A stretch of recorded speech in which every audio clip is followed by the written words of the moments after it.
The Friday the 13th films are known for horror icon Jason Voorhees. From misshapen boy to space monster, let's go through his progression. Jason first appears in Part 1 as a bald, deformed child who drowned at Camp Crystal Lake.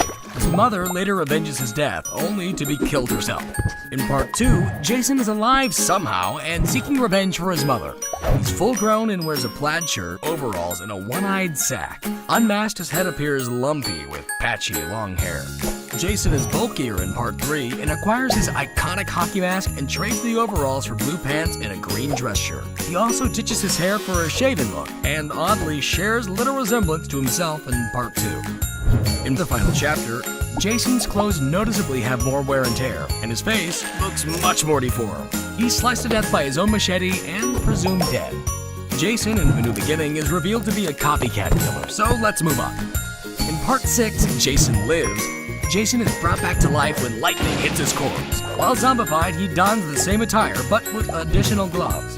In the climax, he is chained to the bottom of Crystal Lake.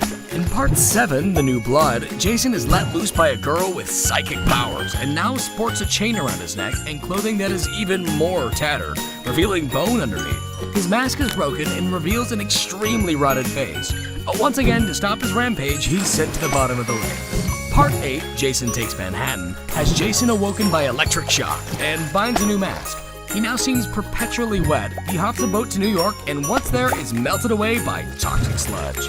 But don't worry, in Jason Goes to Hell, the final Friday, Jason is alive. Again! His mask is now embedded to his face with wisps of hair falling out. Within the first 10 minutes, he's blown up and presumed dead. But the film carries on as his ghost possesses other people.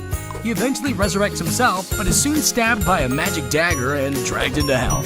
Jason is risen by Freddy Krueger for their crossover, Freddy vs. Jason. His mask is no longer embedded, his skin appears leathery, and he's gained height. He's also sporting a new brown coat. Jason X shows Jason back to his normal height and flesh-colored skin, and his face appears lumpy. He's cryogenically frozen and let loose on a spaceship, and later rebuilt with nanotechnology, which gives him a shiny new mask and bodysuit. With nowhere left to go, the Jason series was rebooted with a more classic look in 2009, leaving Uber Jason in space.